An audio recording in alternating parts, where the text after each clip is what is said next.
하나님 말씀 함께 나누겠습니다. 예레미야 29장 4절부터 7절까지의 말씀입니다. 예레미야서 29장 4절부터 7절까지의 말씀 제가 먼저 받겠습니다. 만군의 여호와 이스라엘의 하나님께서 예루살렘에서 바벨론으로 사로잡혀 가게 한 모든 포로에게 이와 같이 말씀하시니라. 너희는 집을 짓고 거기에 살며 텃밥을 만들고 그 열매를 먹으라. 아내를 맞이하여 자녀를 낳으며 너희 아들이 아내를 맞이하며 너희 딸이 남편을 맞아 그들로 자녀를 낳게 하여 너희가 거기에서 번성하고 줄어들지 아니하게 하라. 너희는 내가 사로잡혀 가게 한 그 성읍의 평안을 구하고 그를 위하여 여호와께 기도하라. 이는 그 성읍이 평안함으로 너희도 평안할 것임이니라. 아멘. 네, 오늘 저희가 3부 예배를 마치게 되면 4부 예배 때 2시 15분인데요. 마지막 베델 선교 대회의 집회가 있습니다. 함께 참여해 주시면 선교에 대해서 너무나 저희들 특별한 지식들과 지혜를 얻게 될 것입니다. 그리고 그 사이에 은혜채플에서는 국수를 지금 준비를 했는데요. 가셔서 국수도 이렇게 맛있게 드시면 좋겠습니다. 예배를 마치고 나가실 때는 오늘은 좌석을 그대로 놔두시고 그렇게 바깥으로 나가주시면 고맙겠다고 합니다. 이 시간 신광선 목사님 간단하게 소개를 드리겠습니다. 신광선 목사님은 트리니티 신학대학원 선교학 박사를 졸업하시고 캔자스리의 센트럴 신학교의 선교 담당 교수로 계시면서 굉장히 참 많은 선교사님들과 그리고 또 목회학 박사 과정의 학생들을 양성하셨습니다. 참 귀한 교수님이고 또 멘토고 선교학 학자인데요. 이렇게 오셔서 또 이렇게 귀한 선교적인 삶이 무엇인지, 선교적 교회, 미셔널 처치가 무엇인지 우리에게 말씀을 전해주시는 것이 큰 기쁨입니다. 목사님 오시겠지만 사모님도 오셨는데요. 김은경 사모님 계시면 네 감사하겠습니다. 한번 일어나 주시면 따뜻한 박수로 우리 사모님 네 격려해 드리겠습니다. 혜원이와 주아 네 이렇게 참 이쁜 자녀들이 있습니다. 신광성 쌤 올라오실 때 따뜻한 박수로 우리 같이 한번 축복해 드리겠습니다.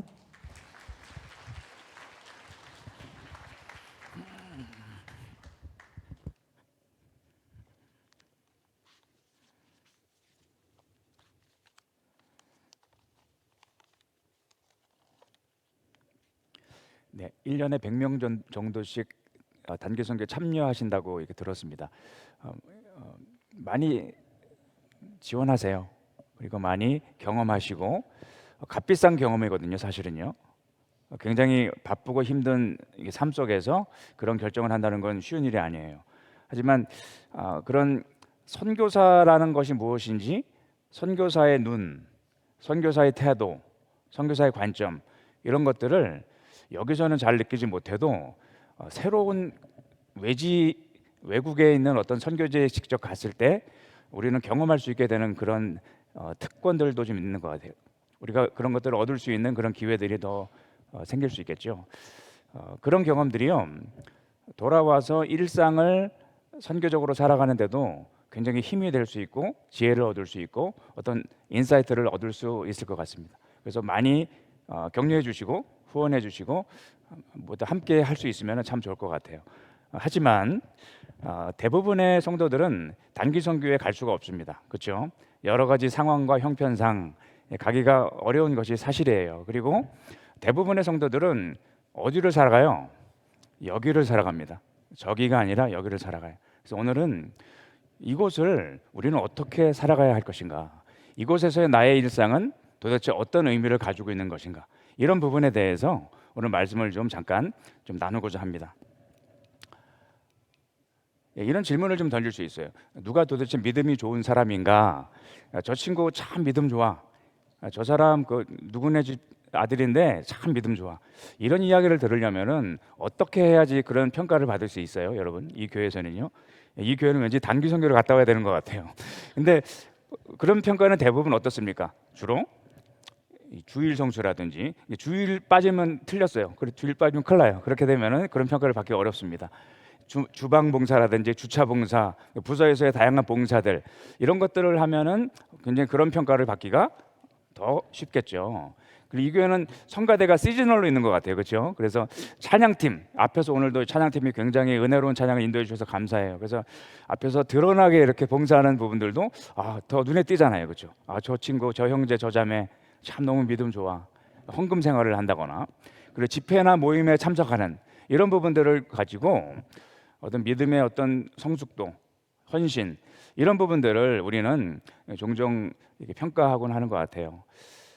저도 꽤나 이렇게 믿음 좋아 보인다는 소리를 들으면서 자랐던 것 같습니다. 저거 누구네 집사님 권사님 아들인데 참 믿음 좋아. 하지만 정말 그럴까요?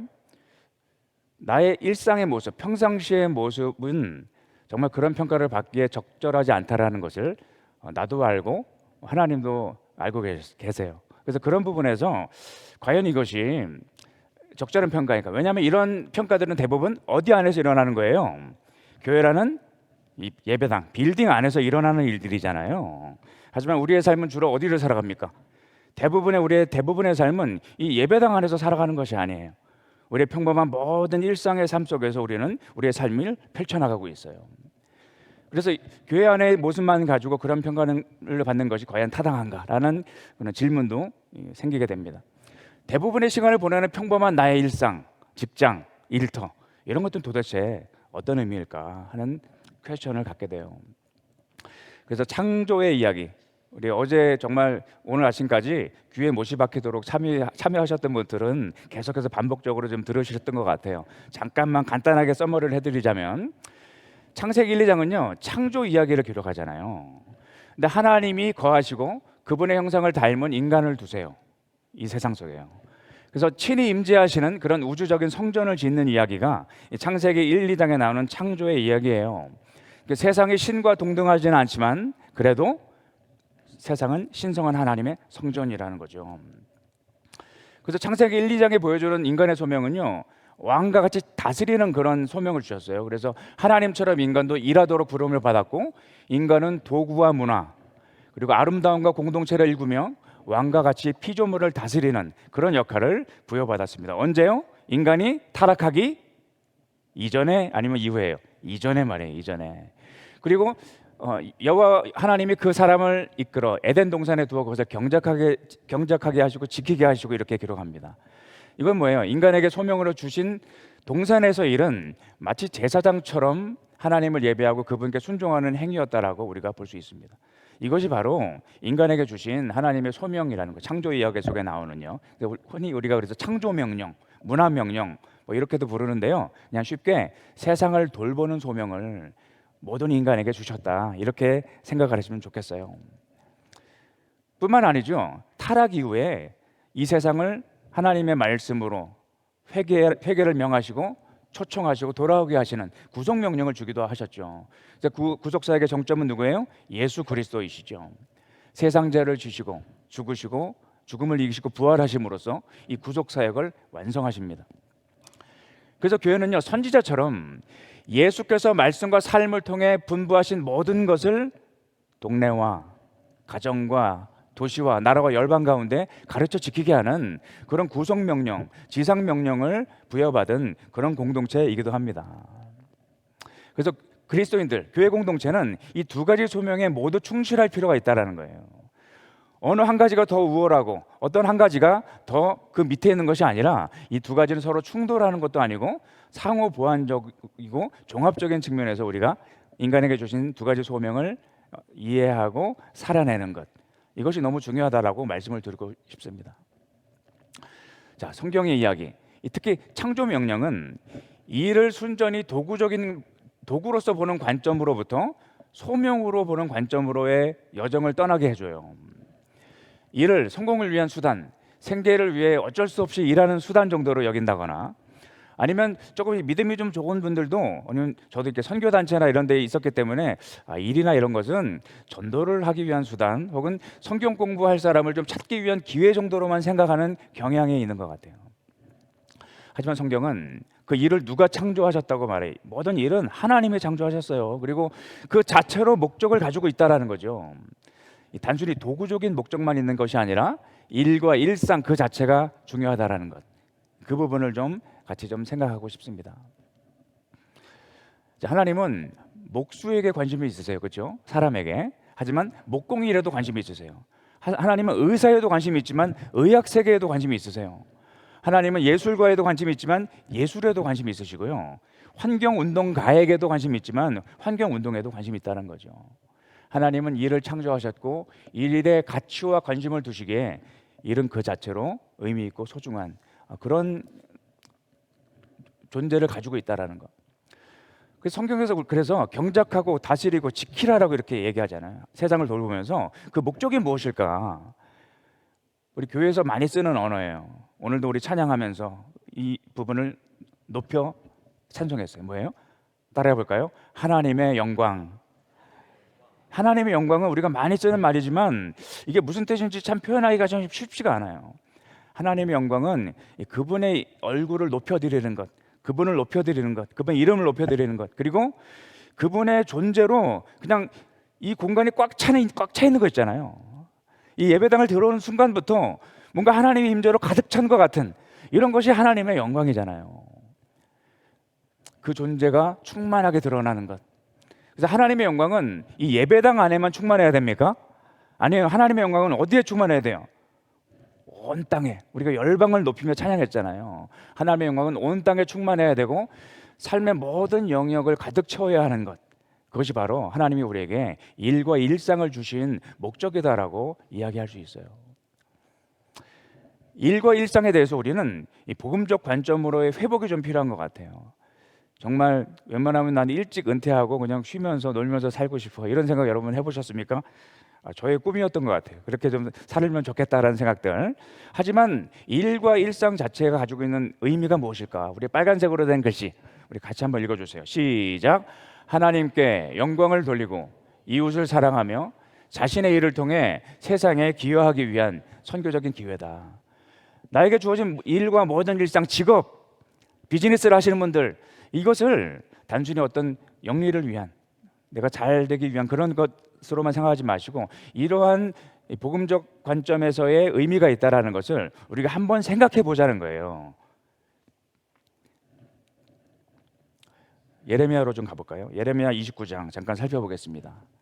오늘 본문에 바벨론으로 포로로 잡혀간 유다 백성들에게 가짜 뉴스, 가짜 예언이 전해지고 영향을 주었던 것으로 보여져요. 이 포로 생활 그리고 강제 이주민이잖아요. 이 바벨론의 포로로 잡혀갔던 이들은 그 끔찍한 삶이 곧 끝날 것이다. 이게 가짜 뉴스였어요. 가짜 뉴스. 하나님이 바벨론을 치실 것이고 2년 안에 끝날 거야. 라는 그런 가짜 예언이 그들의 마음속에, 그들의 공동체 안에 큰 영향을 주었던 것으로 보입니다. 그러다 보니까 이 포로로 잡혀간 이들의 관심과 열정, 그들의 눈은 당장 주어진 그런 평범한 일상이라기보다는 곧 가게 될 고국에 있었다라는 거죠. 이런 유다의 포로들, 그 소외된 이주민 공동체에게 하나님은 예레미야 선지자의 편지를 통해서 말씀하십니다. 우리 4절이에요. 4절 한번 읽어주시겠습니까? 시작. 만군의 여호와 이스라엘의 하나님께서 예루살렘에서 바벨론으로 사로잡혀 가게 한 모든 포로에게 이와 같이 말씀하시니라. 사로잡혀 가게 한 하나님께서는 불행해 보이는 그들의 강제 이주의 상황 속에서도 그 배후에 사로잡혀 가게 하신 하나님의 보내심이 있었음을 말씀하고 계세요. 내가 사는 이곳, 삶이 좋든 힘들든 우리가 하나님의 품 안에 있다라는 것, 그것이 여러분에게도 큰 위로가 되시기를 간절히 바랍니다. 그리고 오늘 5절과 6절을 보세요. 너희는 집을 짓고 거기서 살며 텃밭을 만들고 그 열매를 먹으라. 아내를 맞이하며 자녀를 낳으며 너희 아들이 아내를 맞이하며 너희 딸이 남편을 맞아 그들로 자녀를 낳게 하여 너희가 거기에서 번성하고 줄어들지 아니하게 하라. 이 5절과 6절은요, 지금은 다 이유가 있어서 그곳으로 보내진 하나님이시니 그분께 순종할 것을 이야기하고 있어요. 그 순종의 증거는 뭐예요? 이 보냄받은 일상에 뿌리를 내리라는 거예요. 거기 터를 잡아라는 거잖아요. 일상에 뿌리를 내리며 신실하게 그 삶을 살아내는 것이 지금 하나님께서 이 포로로 잡혀온 이스라엘 유다 공동체에게 주시는 말씀이었어요. 집을 짓고 밭을 일구고. 창세기 2장 15절이 좀 생각나는 것 같아요. 그리고 그 열매를 먹는 평범한 일상의 삶, 결혼하여 자녀를 낳고 양육하며 그 자녀를 또 결혼시켜서 또 자녀를 낳게 하여 번성케 한다라는 말들. 창세기 1장 26절과 28절이 생각납니다. 그래서 이 두 본문을 비교해 볼 수도 있는 것 같아요. 마치 창세기의 창조 명령이 떠올라요. 생육하고 번성하여 땅에 충만하라, 땅을 정복하고 다스려라, 이런 소명을 주시고, 그리고 인간을 보내어 살게 하신 그 에덴 땅에서 경작하며 지키라라는 소명을 주신 것처럼 지금 포로로 잡혀간 그들에게 그곳에서 땅을 일구고 밭의 소수지를 먹고 번성하라고 말씀하고 계십니다. 7절이에요. 한번 같이 읽어주시겠어요? 시작. 너희는 내가 사로잡혀 가게 한 그 성읍의 평안을 구하고 그를 위하여 여호와께 기도하라. 이는 그 성읍이 평안함으로 너희도 평안할 것입니다. 이 7절의 말씀은 강제 이주의 배경이 하나님이 계심을 더 확실하게 이야기하고 계세요. 너희는 내가 사로잡혀 가게 한 그 성읍, 내가 보냈다는 거예요. 그리고 역설적으로 오히려 그 적국이잖아요. 바벨론이라는 도시가 잘 되도록 평안을 구하라고 말씀하고 계십니다. 어떤 생각이 드세요? 오늘 본문에서는요, 이런 걸 볼 수 있는 것 같아요. 하나님은 정말 열방을 다스리시는 하나님이시구나. 하나님은 열방의 도시들도 그분의 샬롬으로 회복되기를 원하시는구나. 그래서 그분의 백성들을 보내셔가지고 그들을 통해서 평안을 구하게 하시고 복을 주셔가지고 그 도시를 또한 회복시키기를 원하시는 것이나, 하나님은 열방의 하나님이시다. 하나님은 여전히 지금도 일하시는 미셔너리가 선교하시는 하나님이시구나. 이런 부분들을 생각을 하게 됩니다. 하나님은 그분의 백성들을 보내세요. 그것도 포로로, 이주민으로 소외되고 연약한 모습으로 보내십니다. 적대적인 상황 속에서 오히려 그 도시의 사람들, 그리고 그 도시 자체에 하나님의 샬롬, 그 온전함과 생명의 풍성함을 얻도록 그분의 백성들과 하나님께서 동역하고 계세요. 이들의 모습은 평범한 일상을 소명으로 여기면서 충실하면서, 그리고 그들이 보냄받은 도시와 동네에 이 하나님의 샬롬을 가져오는 하나님의 신적 대리자로서 살아갈 것을 요구하고 계신 것으로 생각돼요. 하나님이 이 포로 공동체, 이 강제 이주민 공동체에게 주신 소명은 단순히 그들의 문화에 동화되는 것이 아니었어요. 오히려 적극적으로 그 도시가 잘 되기를, 하나님의 샬롬이 임하는 역할에 참여하기를 요청하고 계세요. 그 도시의 샬롬은 곧 누구의 샬롬이에요? 곧 이주민 공동체의 샬롬이었어요. 그 도시의 이웃으로 공동체로 존재하며 그리고 기능하며 살아가야 했을 것을 이들도 염두에 두었을 것 같습니다.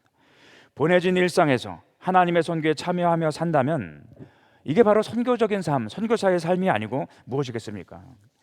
어렵고 불편하고 불안하고 소외된 듯한 이민자의 삶이라는 저와 여러분의 보냄받은 일상은 어떨까요?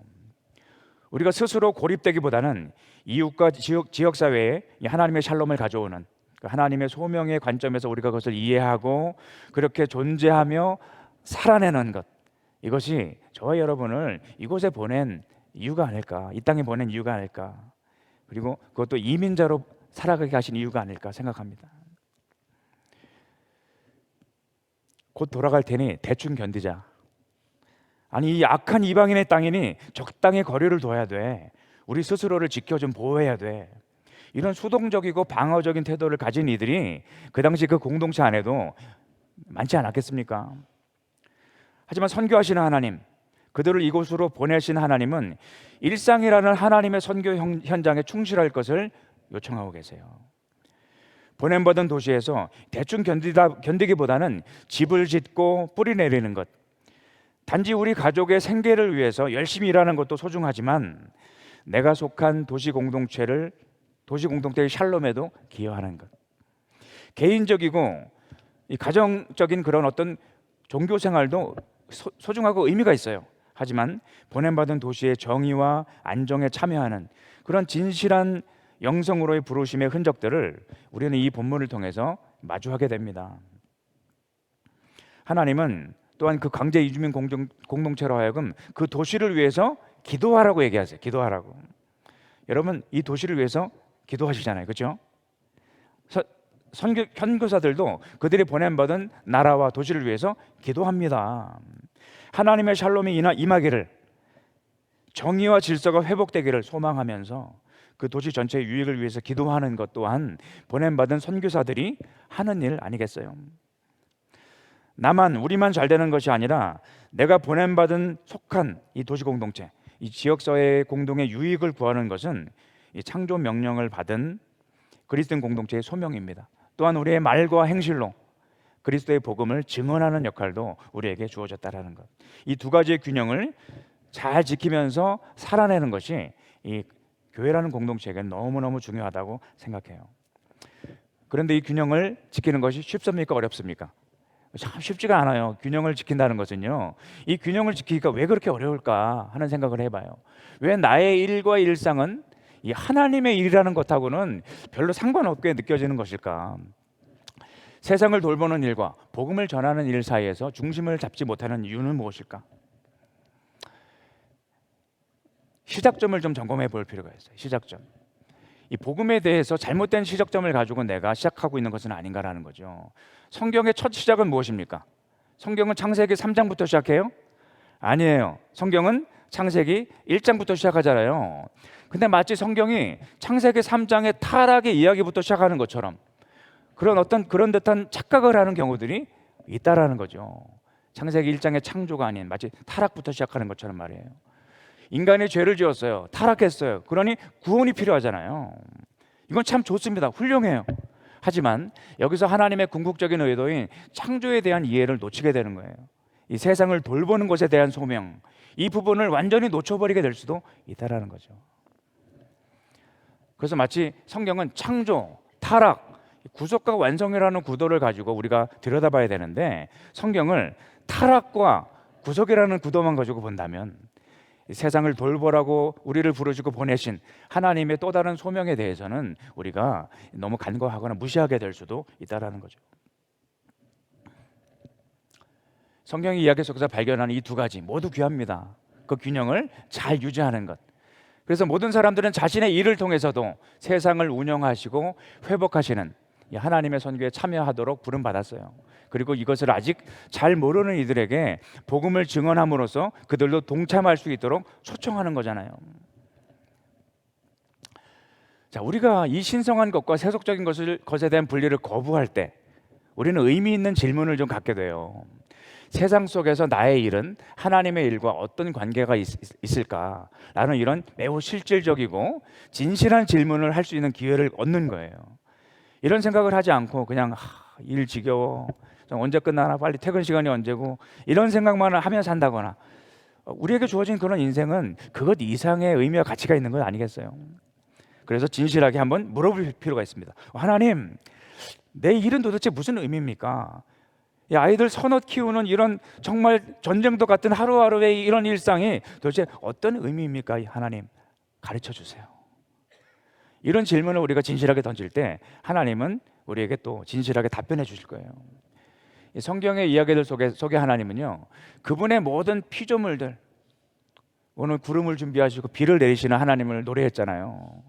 그런 것처럼 다양한 직업, 다양한 비즈니스, 다양한 삶의 많은 영역들을 통해서 하나님은 이 세상 사람들의 다양한 필요를 채우고 공급하시는 하나님이시기도 해요. 그런 성실하신 하나님이시라는 거죠. 그래서 우리가 운전사로, 서버로 일하기도 하고요, 농부도 있고요, 점원도 있어요, 사업을 하시는 분도 있을 거고요, 요리사, 간호사, 우리에게 주어진 다양한 그런 직업군들, 이런 다양한 일들을 통해서 우리는 도시와 지역 공동체의 모든 필요를 채우시는 그런 하나님의 일에 참여할 수 있는 기회를 부여받은 이들이라고 볼 수도 있는 것 아니겠어요? 내가 어떻게 하면 다른 직장을 옮길 수 있을까? 여기서 좀 이렇게 경력 쌓아가지고 그냥 옮기는 데만 혈안이 돼 있다거나 이런 것이 아니라, 옮길 때 옮기더라도 지금 현재 나에게 주어진 이 직업, 이 일상, 나의 평범한 삶의 의미가 무엇일까 물어보며 답을 찾아가는 것, 그런 여정을 함께 걸어가는 공동체였으면 좋겠어요. 하나님의 선교, 하나님의 보내심, 하나님은요, 이 그분의 사람들을 보내심으로써 깨어진 세상과 사람들의 필요를 공급하시고 그분의 선교를 이끌어 가세요. 이런 세상을 돌보는 소명에도 우리가 충실하면서 동시에 복음의 메시지를 증언할 수 있는 준비를 또한 언제나 하고 있어야 될 것 같아요. 너희 속에 소망에 관한 이유를 묻는 자들에게 대답할 것을 항상 준비하되 온유와 겸손으로 하고, 이렇게 말씀하시잖아요. 이 균형, 세상을 돌보는 일과 복음을 증언하는 일, 이 둘 사이의 균형을 잘 잡아서 정말 힘있고 능력 있게 하나님께서 우리에게 허락하신 그런 삶과 선교적 일상과 그런 소명들을 성취해 나가는 그런 베델교회로 계속해서 성장하고 성축해 나가기를 간절히 축원드립니다. 자, 예루살렘 교회를 좀 잠깐 생각해 보길 원하는데요. 예루살렘 교회는 4가지에 몰두한 사람들이었어요. 그 성경을 딱 읽어보면 4가지가 명확합니다. 뭐예요? 첫 번째가 사도들의 가르침. 아주 심플해요. 예수의 십자가와 부활, 이게 사도들의 가르침이었어요. 그리고 두 번째가 교제. 교제는 우리가 사람들하고 같이 밥 먹고 이렇게 이야기 나누고 하는 것으로 주로 생각할 수도 있겠지만, 이 코이노니아라는 교제는요, 기본적으로는 공유를 의미합니다. 공유하는 거예요. 그래서 삶을 함께 공유하는 나눔의 신앙으로 유명해진 것이 사실은 예루살렘 교회이기도 하잖아요.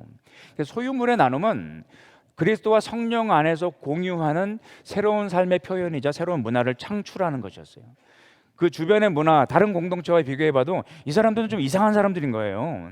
아니, 저 사람들은 왜 저래? 저 사람들은 왜 저래? 이렇게 짜증나서 하는 것이 아니라 저 사람들은 왜 저러지? 잠깐 멈추게 되는 것, 영감을 느끼는 거예요. 영감. 저들의 삶과 선택을 통해서요. 저 사람들은 뭐지? 잠깐 멈칫하게 되고 생각하게 되는 이런 교제라는 측면이 두 번째 중요한 요소였고요. 떡을 떼는 것, 성찬과 관련된 요소죠. 그리고 기도, 예배라는 측면과 관련된 요소들을 이 4가지에 몰두했던 공동체였어요.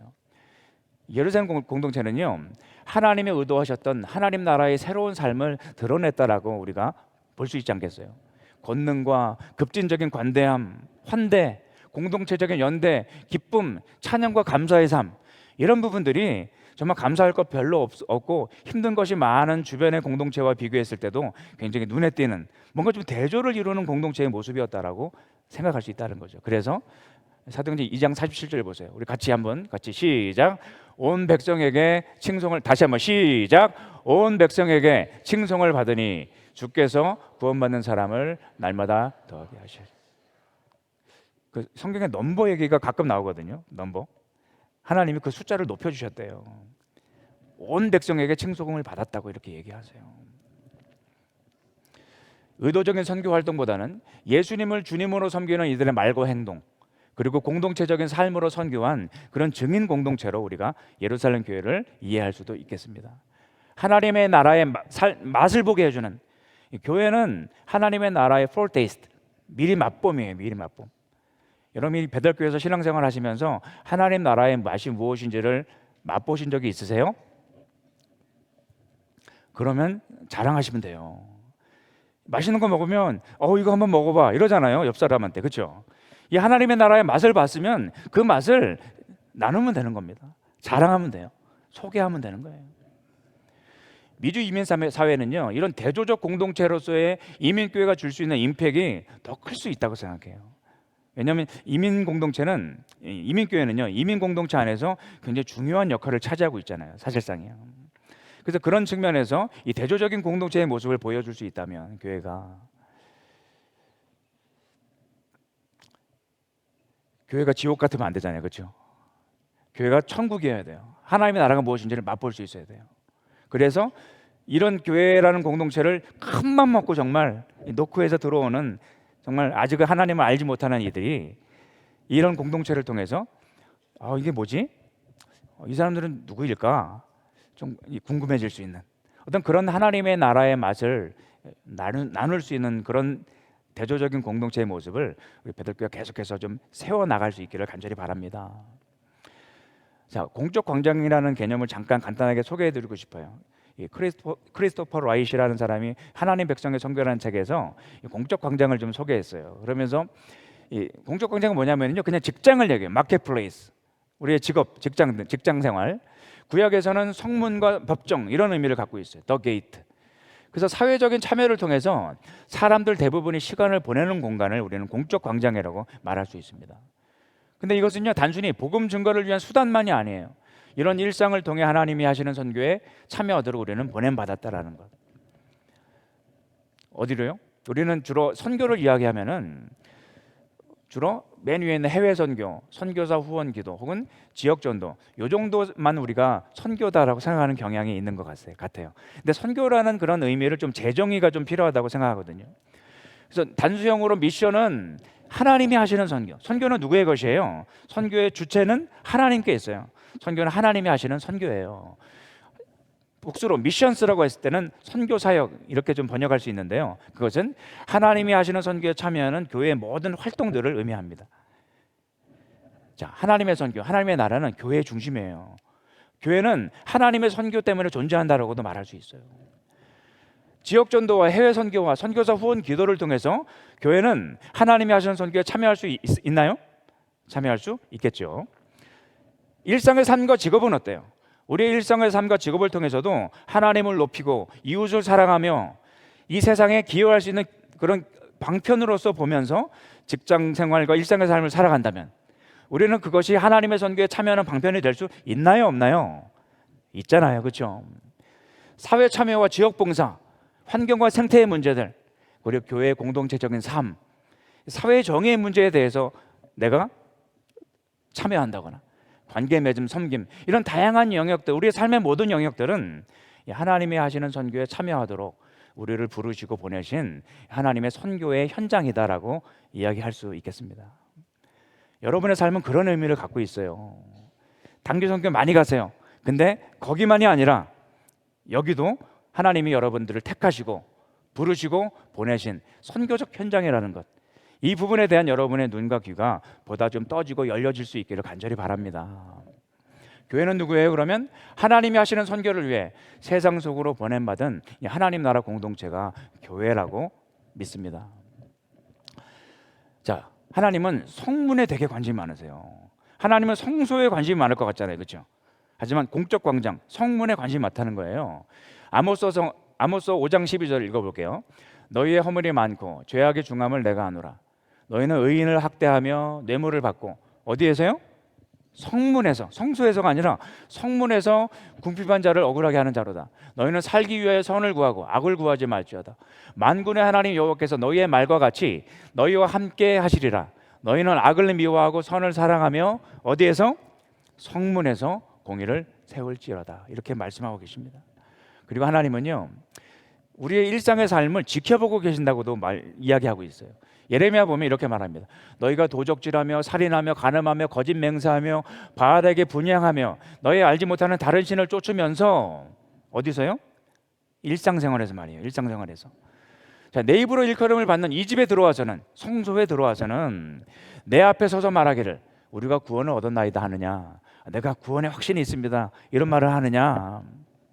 이는 이 모든 가증한 일을 행하려 함이로다. 내 이름을 일컬음을 받는 이 집이 너희 눈에는 도적의 굴혈로 보이느냐. 보라, 나 곧 내가 그것을 보았노라. 그것이 뭐예요? 어디에서 일어난 일이에요? 성문에서, 우리의 일상에서, 공적 광장에서 일어난 일을 보았다라고 하나님 말씀하고 계세요. 하나님은 공적 광장, 일상을 창조하셨고 보내셨고 감독하시고 다스리시는, 선교하는 하나님이십니다. 그래서 그리스도인들은요, 좋은 시민과 좋은 일꾼이 되어야 될 필요가 있어요. 여러분 집에 우편 배달부들이 다 있으실 것 같아요. 그렇죠? 우편 배달물을 좀 배달을 잘 해주십니까? 어떠세요? 잘 해주세요? 여기 오레건은 좀 이렇게 배달 실패율이 좀 많으신가 봐요. 이렇게 고개를 끄덕이시는 분들이 많지는 않지만 그래도 잘 해주신다면은 좋은 우편 배달부잖아요. 그렇죠? 근데 만약에 그 우편 배달부가 전날 동료에게 사기를 쳤다고 한번 가정해 볼게요. 이 우편 배달부는 좋은 우편 배달부입니까? 뭐 사기를 쳤든 말든 우편 배달물만 우리 집에 딱 제때 갖다 주니 좋은 우편 배달부입니다라고 말할 수도 있을 것 같아요. 문제는 뭐냐면요, 교회가 복음을 전하는 것을 마치 이와 같이 생각한다는 거예요. 그 메시지를 전하는 사람의 삶이 어떻든지 간에 그냥 메시지만 잘 전하면 되는 것처럼, 그 사역리만 잘 전하면 되는 것처럼, 예수 믿으라는 말만 잘하면 되는 것처럼 우리가 착각해서는 곤란하다는 거예요. 하나님은요, 그 메시지에 걸맞는 사람이 되도록 그분의 백성들을 부르시고 보내십니다. 하나님은 그분의 메시지에 걸맞는 공동체를 빚어가고 계세요. 지금도요. 그래서 좋은 시민과 좋은 일꾼이 되는 것은 중요해요. 좋은 증인만 데려가면서 좋은 시민이 아니에요. 좋은 일꾼도 친구도 이웃도 아니에요. 그러면서 좋은 증인만 데려고 한다면 그 메시지에 울림이 있을까요? 자, 공적 공장, 교회에서의 모습보다 예배당이라는 빌딩 안에서의 우리의 모습보다 일상에서의 모습이 우리의 실제 모습을 반영할 수도 있지 않나 하는 생각을 좀 해보게 돼요. 여러분 어떻게 생각하십니까? 인생의 중요한 순간들 있잖아요. 특히 이 돈이 걸린 문제, 거기서 사람의 본성이 막 툭툭툭 튀어나오잖아요. 돈이 걸린 문제, 명예가 걸린 문제. 교회 안의 다툼은요 별로 큰 문제들이 아니에요. 교회 다툼을 연구하다 보면은 그냥 별거 없는 경우들이 많아요. 나 저 사람이 나한테 인사를 안 했다, 여기서부터 문제가 생긴다거나 이런 일들도 있다라는 거죠. 명예가 걸린 문제, 권력이 걸린 문제, 쾌락이 걸린 문제, 이런 문제들에 우리들은 어떤 선택을 하고 있는가? 일상은요, 그래서 우리가 정말 믿는 신이 누구인지, 우리가 높이고 노래하고 경배하는 대상이 누구인지를 사실은 증언하게 되는, 포기할 수 없는 그런 중요한 기회이자 선교지라고 말할 수밖에 없지 않겠습니까? 왜냐하면 우리의 주변의 이웃들은 우리를 보고 있기 때문이에요. 우리는 전시 백성 이렇게 표현하게 돼요. 열방이 우리를 보도록 유리관 안에 그 공동체를 이렇게 놓아 놓으신 것 같은, 열방이 우리를 보고 봐라, 하나님이 복 주시는 백성이 어떤 사람들인지 봐라, 하나님을 믿으면 어떻게 선하고 복되게 세상에 기여하며 하나님을 인정하며 살아가는지 보라. 그렇게 하도록 하나님이 그 백성들을 사실은 선택하신 거잖아요. 자, 예수님을 통한 하나님의 은혜의 구원이 가져오는 모든 피조물의 온전한 회복은요, 세상 모든 곳에 영향을 줍니다. 그리고 우리 일상에도 영향을 줘요. 비즈니스, 직업, 일상 같은 그런 부분들에 대해서 이렇게 표현할 수 있어요. 빨간 부분 다시 한번 같이 읽어주시겠어요? 하나님께 영광을 돌리고 이웃을 사랑하며 자신의 일을 통해 세상에 기여하기 위한 선교적 기회다. 공정한 부의 분배, 비즈니스를 하는 분이에요. 나만 다 가져요. 같이 일하는 분들에게는 별로 나눠주지 않아요. 그게 아니라 오히려 공정한 부의 분배를 통해서 하나님께 영광을 돌리고 이웃을 사랑할 수 있다는 거예요. 그리고 자신의 일을 통해 세상에 기여할 수 있는 그런 선교적 기회를 살아갈 수도 있다는 거죠. 섬김을 통해서, 청지기 됨을 통해서 여러분의 삶을 살다 보면 구석구석에 갭이 느껴지는 경우들이 있잖아요. 연약한 사람들, 정말 홈레스들부터 시작해서 어떤 정서적으로 너무 큰 극심한 고통을 얻는 사람들, 이런 이들을 위해서 내가 나의 일상과 삶을 통해, 직업을 통해서 어떻게 이들을 도울 수 있는 방법은 없을까? 성령님, 좀 알려주세요. 제 마음이 자꾸 무거워요. 저에게 무슨 말씀을 하시는 것 같아요. 어떻게 하면 좋겠습니까? 우리는 이렇게 우리의 모든 일상을 통해서 하나님이 하시는 선교에 참여할 수 있어요.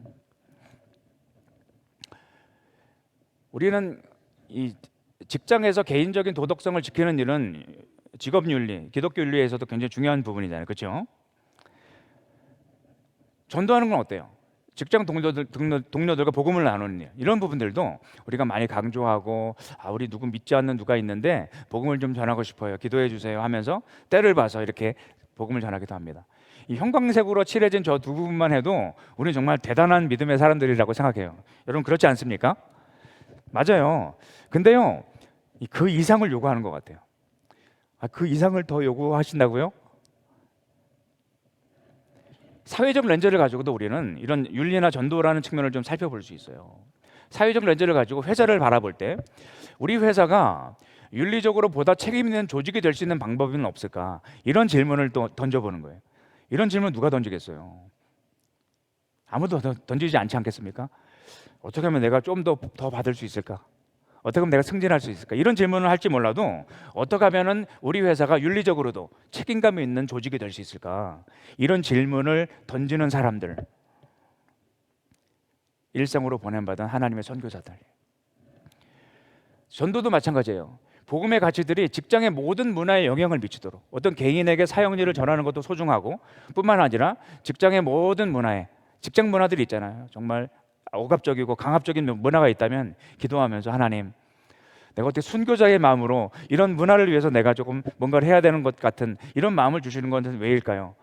이런 마음을 거두어가 주옵소서 이렇게 기도할 수도 있을 것 같아요. 하지만 그런 렌즈를 가지고도 우리는 한번 질문을 해볼 수도 있는 이들, 그게 누구라고요?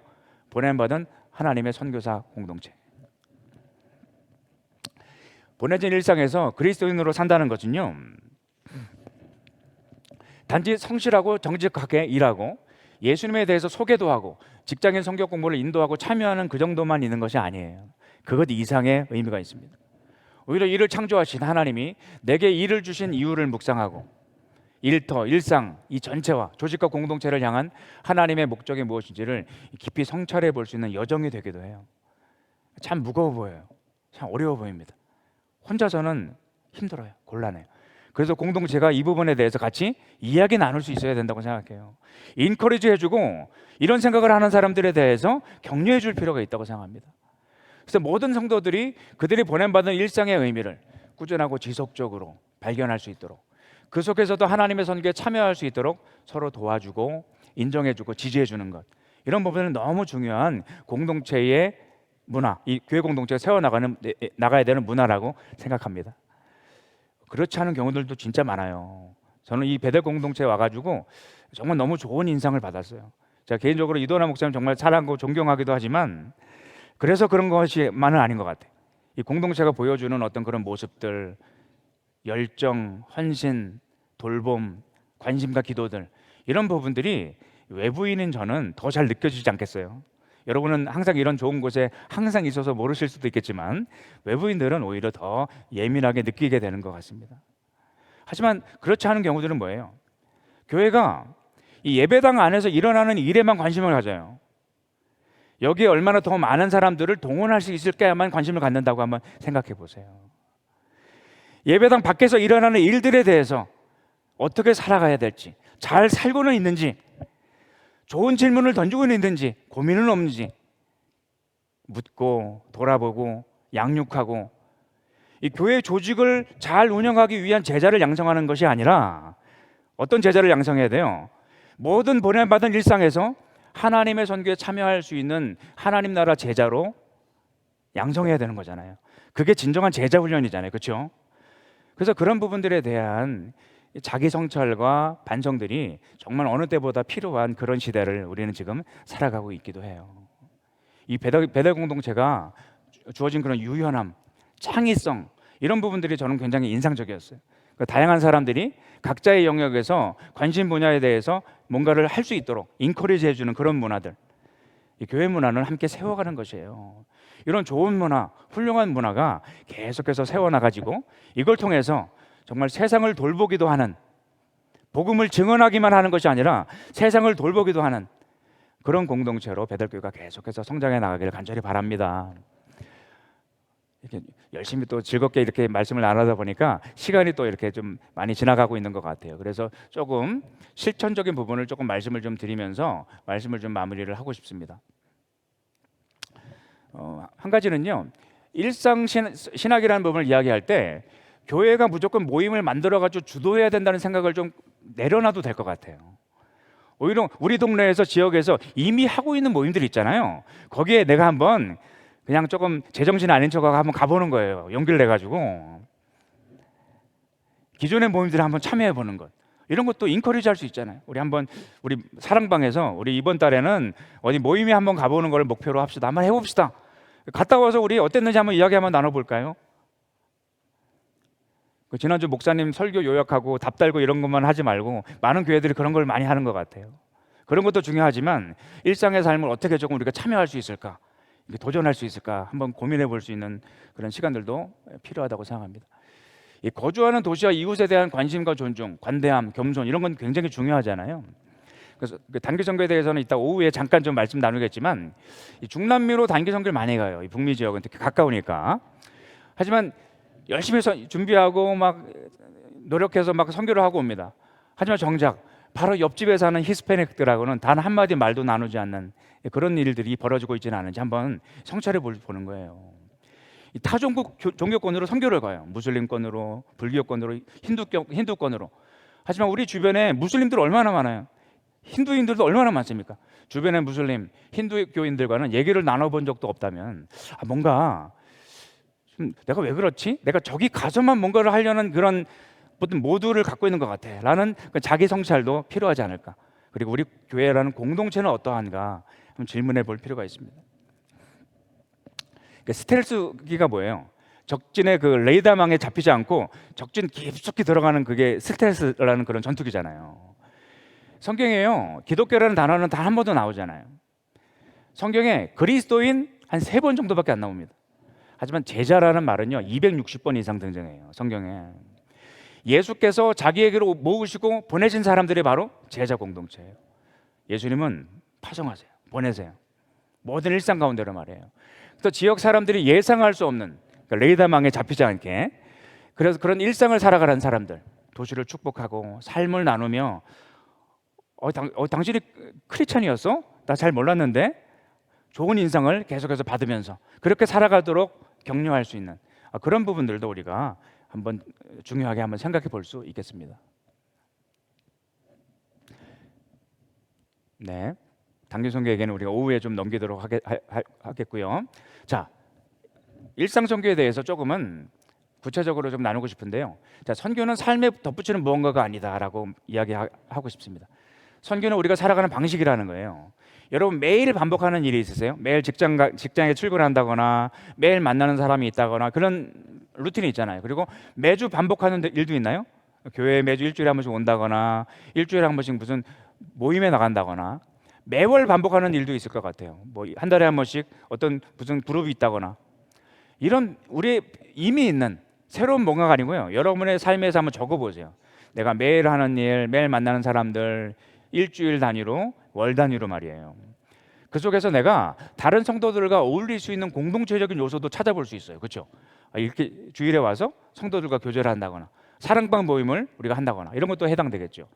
선교적 요소도 찾을 수 있어요. 내가 한번 쭉 적어보니까 미 그리스도인들하고 만날 수 있는 기회도 이렇게 있네 라는 것을 찾아볼 수 있다는 거죠. 그리고 예수님을 이야기할 수 있는 기회를 찾을 수 있는, 이 복음을 증언할 수 있는 복음의 요소도 우리가 찾아볼 수 있지 않겠어요?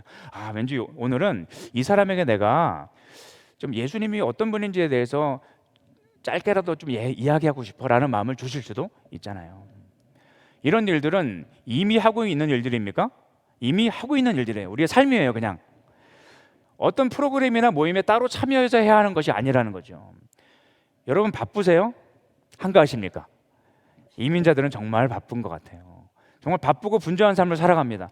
새로운 뭔가를 프로그램화 해가지고 여기 와가지고 뭔가를 하도록 한다거나 이런 부분들이 참 쉽지 않은 것 같아요. 많은 선교적 교회들의 특징이 뭐냐면요, 선교적 본성에 충실한 교회들의 특징이 교회 모임이 많지 않다는 특징이 있어요. 오히려 사람들로 하여금 흩어져가지고 거기서 뭔가를 하게 하고 그냥 그렇다고 방치해 두는 게 아니에요. 거기서 어떤 일들이 있었는지를 같이 듣고 이야기하고 나눌 수 있도록 이런 부분에 관심을 많이 갖고 있는 것을 발견하게 됩니다. 자, 매우 선교적인 그런 사람들의 5가지 그런 습관에 대해서 마이클 프로스트라는 사람이 이야기한 것인데요. 한번 읽어주시겠어요? 블레스, 축복하는 거예요. 첫 번째는요. 이것은 그 교회의 콜 밸류예요. 콜 밸류. 그 교회의 성도들이 이 5가지를 실제로 실천하고 있다는 거예요. 자, 첫 번째 시작. 나는 이번 주에 3명의 사람들을 축복하겠다. 그 중에 적어도 1명은 우리 교회 멤버가 아니다. 이건 뭐예요? 좀 예를 들어보자면 이런 겁니다. 최근 육아나 업무로 지쳐 보이는 사랑하는 식구가 있어요. 그 사람에게 내가 모바일 커피하고 함께 격려의 메시지를 보낸다거나 이런 것도 축복하는 거잖아요. 내가 가지고 있는 뭐 조금의 재물이라든지 시간이라든지 재능이라든지 이런 걸 통해서 그를 블레스하는 겁니다. 혹은 업무로 수고하는 직장 동료의 책상에 좋아하는 초콜릿을 이렇게 슬쩍 놓아둔다거나 이런 것들도 복을 나누는 것이 될 수 있겠죠. 막 싫어하는 초콜릿 두면 안 됩니다. 그렇죠? 좋아하는 초콜릿을 둬야 돼요. 자, 두 번째 먹는 거예요. 이번에 먹는 거, 호스피탈리티. 같이 시작. 나는 이번 주에 3명의 사람들과 각각 만나 함께 밥을 먹겠다. 그 중에 적어도 1명은 우리 교회 멤버가 아니다. 아니 3번이나 누굴 만나 밥을 먹으라고 이런 생각을 할 수도 있는 것 같아요. 하지만 어차피 밥은 먹잖아요. 그렇죠? 어차피 밥은 먹기 때문에 내가 그 중에서 한번 누군가와 같이 먹을 수 있도록 한번 조율을 해본다거나, 하지만 그 중에 적어도 1명은 뭐라고요? 우리 교회 교인이 아닌 사람들. 이렇게 예를 들어 볼 수 있어요. 사역이나 삶의 무게로 지쳐 보이는 사람을 초대해서 따뜻한 집밥을 초대한다거나 대접한다거나, 교회 다니지 않는 친구나 직장 동료에게 이 커피나 이런 거 말고 제대로 된 좀 밥 한 끼 내가 한번 좀 먹자고 제안하는 거, 이런 부분들도 우리가 예로 생각해 볼 수 있겠습니다. 자, 세 번째, 성령의 음성에 귀 기울이는 거, 경청하는 거예요. 자, 세 번째, 시작. 나는 이번 주에 적어도 한 번의 시간을 성령님의 음성에 귀 기울이는 데 사용할 것이다. 예를 들자면 이런 거예요. 아침에 스마트폰을 보기 전에 성령님, 오늘 제가 만날 사람들 중에 제가 특별히 관심을 가져야 할 사람이 혹시 있나요? 누구인가요? 그에게 어떤 축복의 말을 건네야 할까요? 이렇게 그때 떠오르는 생각들에 대해서 성령님께 물어보고 잠깐 묵상해보는 그런 시간들을 여러분도 가질 수가 있어요, 없어요? 그렇게 대단히 어려운 것만 아니잖아요. 밥을 누구랑 같이 먹는 거 대단히 그렇게 어려운 것일 수도 있겠지만 그래도 할 수 있는 일이에요. 할 수 없는 일은 아니에요. 누군가를 블레스하는 거 여러분 할 수 있어요, 없어요? 할 수 있는 일이에요. 자, 네 번째는 뭐예요? 배우는 거. 자, 시작. 나는 이번 주에 적어도 한 번의 기간을 그리스도를 배우는 데 사용할 것이다. 예수님은 소외된 사람들을 어떻게 대하셨을까? 혹은 갈등 상황에서 예수님 어떻게 하셨나? 이런 부분에 대한 좀 궁금함이 생겼어요. 그래서 한 30분 정도 시간을 정해놓고 내가 복음서를 읽으면서 이 두 가지 영역에 대해서 예수님은 어떻게 하셨는지를 살펴보는 것. 여러분도 할 수 있습니까, 없습니까? 할 수 있는 영역들이라는 거죠. 맘만 먹는단 말이에요. 마음 먹는 게 참 힘들어요, 그렇죠? 그래서 공동체가 필요한 거예요, 공동체. 자, 다섯 번째, sent missionary, 보냄받은 선교사로서의 삶이에요. 자, 시작. 나는 이번 주에 그리스도를 통한 하나님의 우주적인 다스리심을 말과 행실로 다른 이들에게 알려주고 드러냈던 일들을 매일매일 기록할 것이다. 짧게라도 저널 같은 걸 쓴다라는 거예요. 예를 들면 이런 거예요. 누군가를 비난하거나 험담하는 대화가 오갈 때 동조하지 않고 침묵하거나 화제를 긍정적인 방향으로 돌렸습니다. 비난이 아닌 화평을 선택하여 하나님의 질서를 세웠습니다. 그렇게 나름대로 자신이 했던 일들을 간단하게 기록해 보는 거죠. 미래를 불안해하는 친구에게 세상 모든 만물을 다스리시는 하나님이 우리 삶도 돌보고 계셔.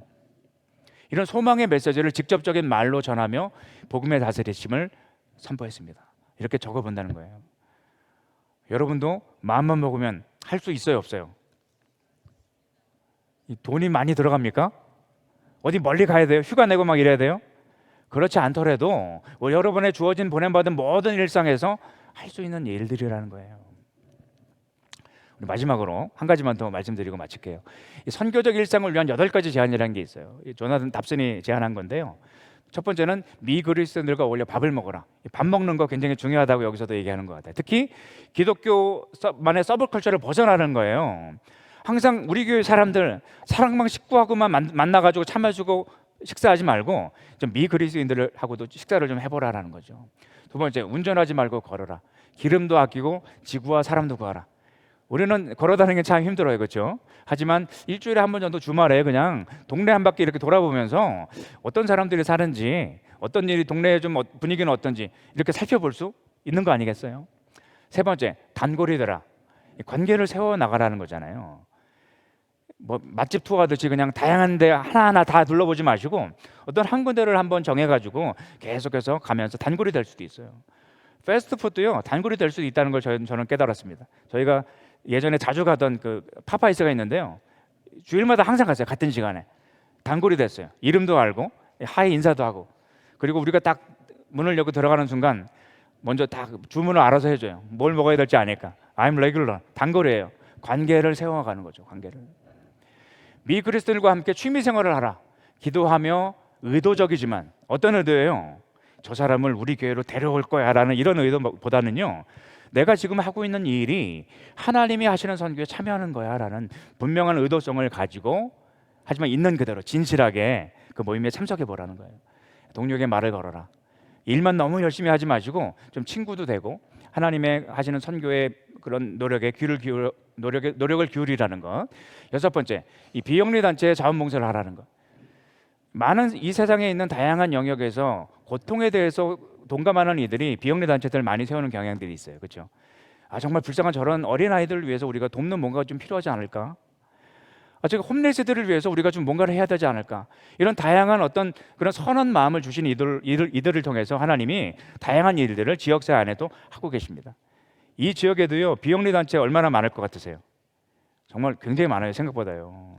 한번 리서치를 한번 우리 사랑방에서 한번 해보는 거예요. 우리 이번에는 한번 우리 지역의 비영리 단체를 한번 우리 조사해 볼까? 그렇게 할 수도 있는 거잖아요, 그렇죠? 그리고 나서 한 달에 한 번이라도 한번 그 중에 내가 좀 참여하고 싶은 부분이 있다면 한번 참여도 해볼 수 있는 거. 마음만 먹으면 그리고 좀 용기를 좀 낸다면 해볼 수도 있는 그런 일들이에요. 도시 이벤트에 참여하라. 예레미야 선지자가 그랬던 것처럼 도시를 위해 기도하고 사랑하고 참여하는 것. 그리고 우리의 이웃들, 우연히 만나게 된 이웃에게라도 그저 섬기는 것. 아무 이유나 아무런 대가를 바라지 않고 그냥 섬기는 것. 이런 부분들이 우리가 선교적 삶을 살아갈 수 있는 그런 중요한 그런 삶의 기반이다. 그래서 삶 속에서 우리가 선교적 일상의 선교에 참여할 수 있는 그런 어떤 중요한 기회가 될 수 있다, 이렇게 말씀을 드리고 싶습니다. 한국이 파송한 해외 선교사가 2만 명이 넘어요. 이 개신교회 교인의 0.2%, 이 개신교당 450명당 1명꼴로 이 선교사가 파송된 것이 한국이에요. 하지만 99.8%는요 저기가 아니라 어디서요? 바로 여기에서 선교적 삶을 살아가도록 부름받고 보냄받았어요. 우리가 선택한 듯 하지만 하나님은 보내시는 하나님이십니다. 보냄받은 우리의 일상은 절대로 포기할 수 없고 포기되어서도 안 되는 그런 중요한 선교 현장이라는 것. 여러분 누구입니까? 보냄받은 선교사예요. 선교사처럼 살라, 이거는 저는 틀린 말이라고 생각해요. 선교사로 사는 거예요. 선교사로. 보냄받은 선교사, 일상의 선교사. 그런 선교사 공동체로 계속해서 성장해 나가는 하나님의 복이 풍성한 이 베델교로 하나님께서 계속 이끌어 주시기를 간절히 축원드립니다. 잠깐 기도할게요. 하나님, 우리를 왜 이곳으로 보내셨습니까? 하나님, 왜 나에게 이런 잡을 주셨습니까? 하나님, 나의 일상의 의미는 무엇입니까?